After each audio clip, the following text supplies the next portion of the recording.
Hai sob, buat kalian yang menyukai film kolosal, ini nih salah satu cerita legenda tanah Jawa.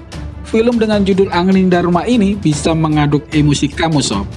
Oke, siap-siap rebahan, ambil posisi nyaman. Kejedot celorot, ini ceritanya. Dalam episode sebelumnya, disekapnya Prabu Angling Dharma oleh 3 pendekar cantik, Dewi Kenanga, Dewi Kantil, dan Dewi Cempaka, yang tak lain mereka bertiga adalah siluman serigala. Singkat cerita, Prabu Angling Dharma akhirnya dikutuk oleh ilmu sihir Dewi Kenanga dan menjadi seekor burung belibis putih. Karena telah membuka rupa asli mereka bertiga sebagai manusia serigala. Siap melanjutkan ceritanya? Kejedot celorot, ini episode selanjutnya. Setelah Prabu Angling Dharma berubah menjadi seekor burung belibis, akhirnya mengembara dan bersahabat dengan Gembil. Dan melalui Gembil lah Prabu Angling Dharma diberitahu bahwa ada harta karun di bawah pohon depan rumahnya yang dipendam dalam tanah. Kamu ingin kaya, Bil? Hah? Siapa orang goblok yang nggak mau kaya? Kalau kamu ingin kaya, aku mau menunjukkan harta karun yang terpendam di halaman rumahmu. Tapi kamu harus menyerahkan aku pada Tuan Putri. Akan tetapi Gembil diminta Prabu Angling Dharma untuk menyerahkan dirinya yang berwujud seekor burung belibis kepada Putri Raja Mahesa Tunggal untuk melepaskan kutukan dirinya. Singkat cerita, Prabu Angling Dharma dapat mencuri perhatian sang putri. Dan sang putri pun akhirnya meminta kepada ayahandanya untuk mencari burung belibis putih yang ada jambulnya. Terbang kemana saja dia suka. Ayahanda kan bisa membuat sayembara untuk mendapatkannya. Akhirnya diadakanlah sayembara kerajaan dan diumumkan kepada rakyatnya.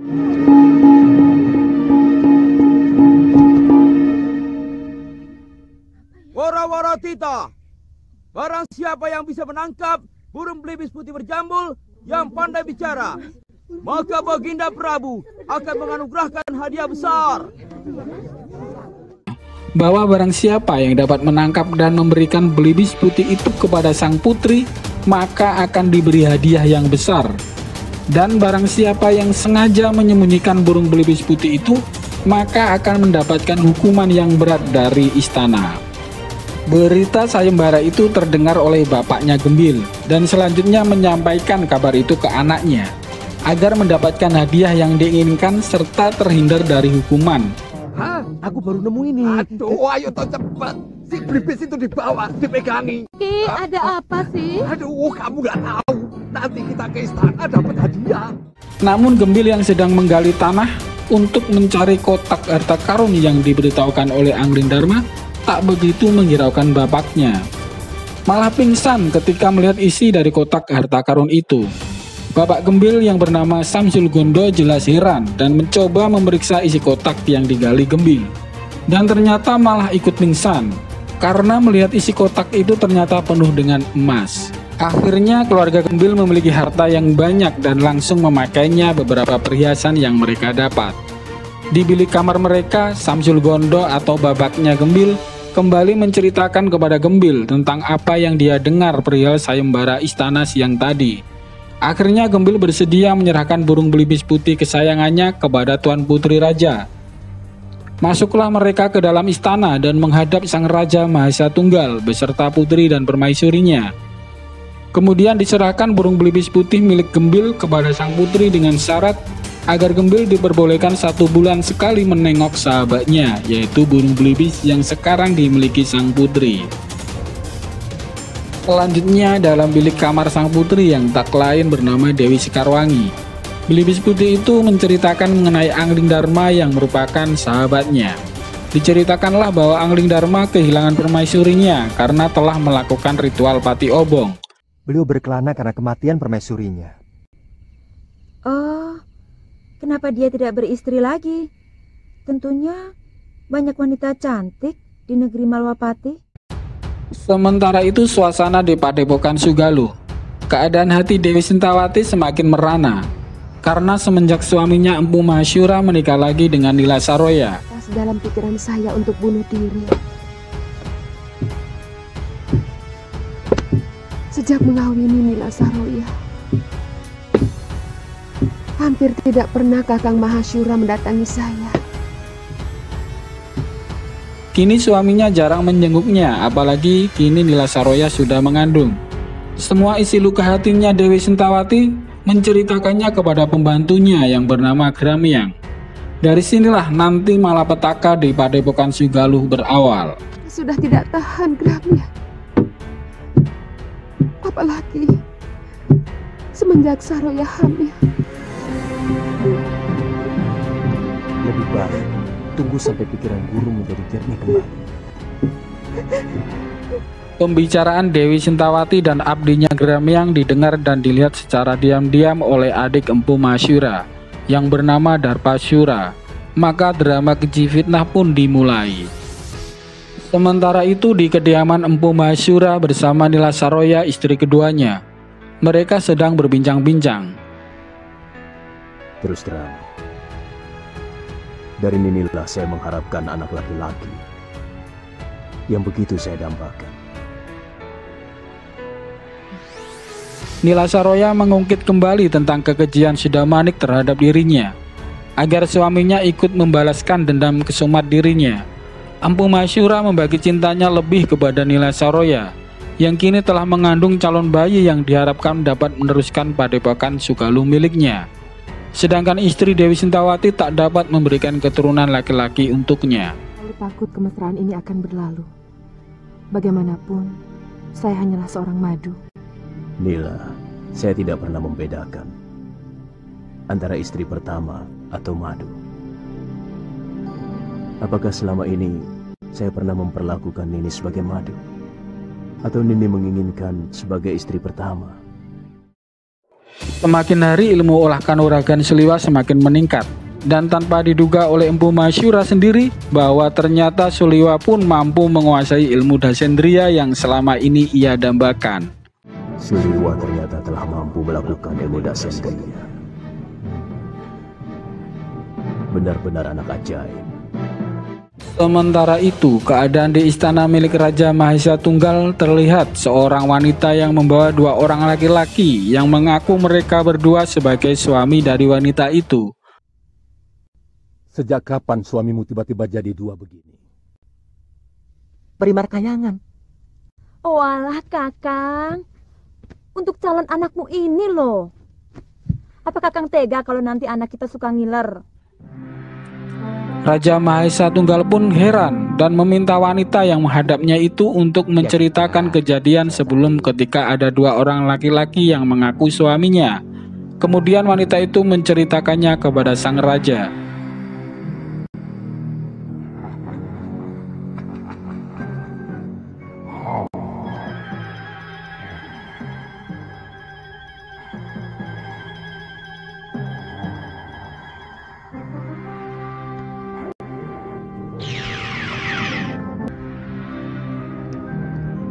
Kang Wajan?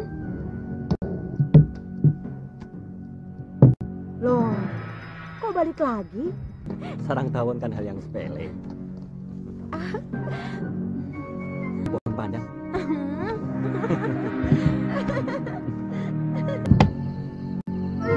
Kamu di mana toh?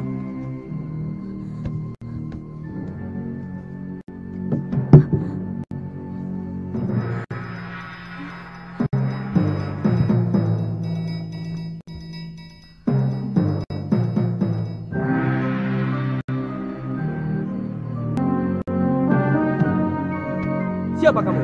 Kamu siapa? Aku Wajan suami Suri. Bohong. Kamu yang bohong.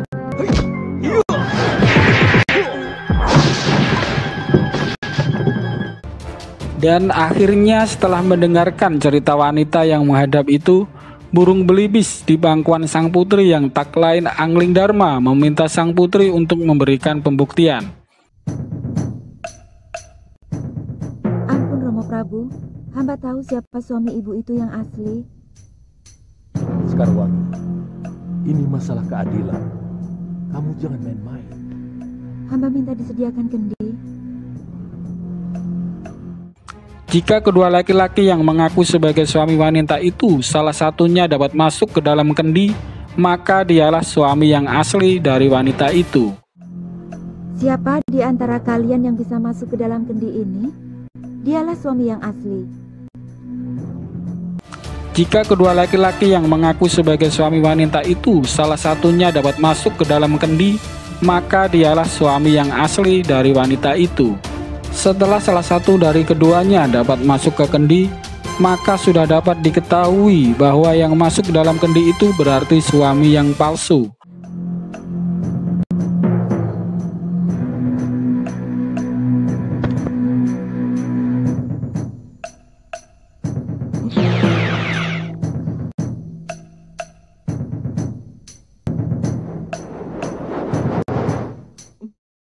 Dan sang putri mengatakan bahwa yang di dalam kendi itu adalah makhluk genderuwo yang menyamar sebagai suami dari wanita itu. Dia pasti yang palsu, Romo Prabu. Dia genderuwo yang menyamar sebagai suami ibu itu. Namun ketika kendi yang dipegang Raja Mahesa Tunggal tiba-tiba berguncang dan meledak, keluarlah genderuwo itu dan ingin menyerang semua yang ada di dalam istana.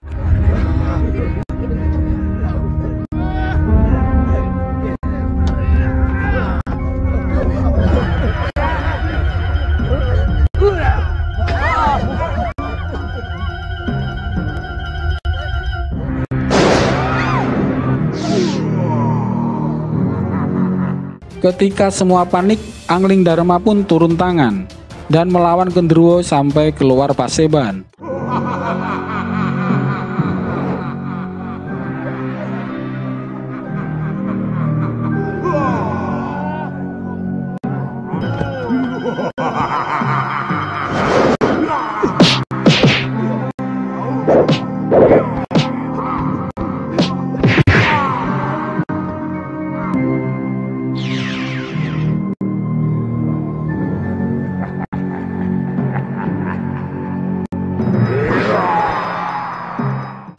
Setelah beberapa waktu keduanya saling adu kesaktian, maka genderuwo itu dapat dimusnahkan Angling Dharma.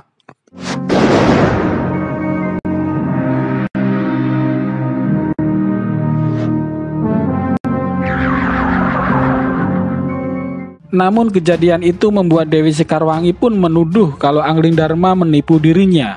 Dan kemungkinan Angling Dharma juga termasuk makhluk jahat yang ingin mempermainkan dirinya. Walaupun Angling Dharma mencoba memberi penjelasan, namun Dewi Sekarwangi tetap tak mempercayainya dan malahan mengusir Angling Dharma agar pergi dan menjauhi dirinya. Yang mempermainkan aku, atau bahkan mencelakakan diriku. Dewata Maha tahu bahwa saya sedang terkena kutukan seorang penyihir. Jangan banyak alasan, Putih. Ku minta kau pergi sekarang juga dari sini. Tapi Gusti... Pergi! Suasana pilu masih menyelimuti hati Dewi Sintawati di Padepokan Sugalu.